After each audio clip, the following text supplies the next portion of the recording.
Gwa kahinda aikari a kaunti ya Kiambu nĩ mathiĩte na mbere kũingĩha ũndũ ũrĩa ũtũmĩte maĩ mwena ũcio manyihe. Ũnyihu ũyũ rĩu nĩ ũtũmĩte atumia itũra rĩa Gĩkambura Kikuyu meyũmbe ikundi-inĩ itiganĩte kũrĩa manyitanagia na thirikari ya kaunti ya Kiambu nĩguo kũgũranĩra matangi ma kũiga maĩ kwao mĩciĩ-inĩ.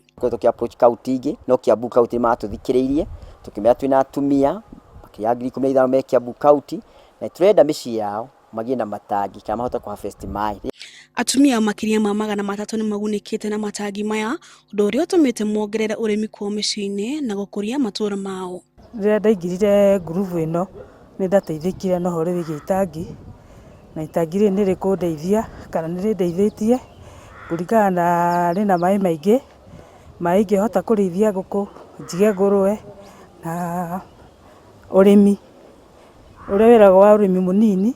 Kaunti ya Kiambu makĩnyitanĩra na gĩkundi kĩoĩkaine ta VEB nĩ makombagĩra atumia arĩa matarĩ itatĩ-inĩ cia atumia matũra-inĩ na kũmahe matangi marĩa marĩhaga o mweri ciringi 1,500. Ũndũ ũyũ rĩu nĩ ũteithĩtie mĩciĩ mĩingĩ na ũgatheremia ũrĩmi hanene kaunti-inĩ ĩno.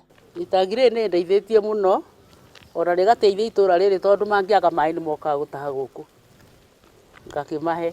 Kwa rĩu atumia angĩ aingĩ nĩ mabangĩte kũnyitana nĩguo mahũrane na ũkia mĩciĩ-inĩ yao.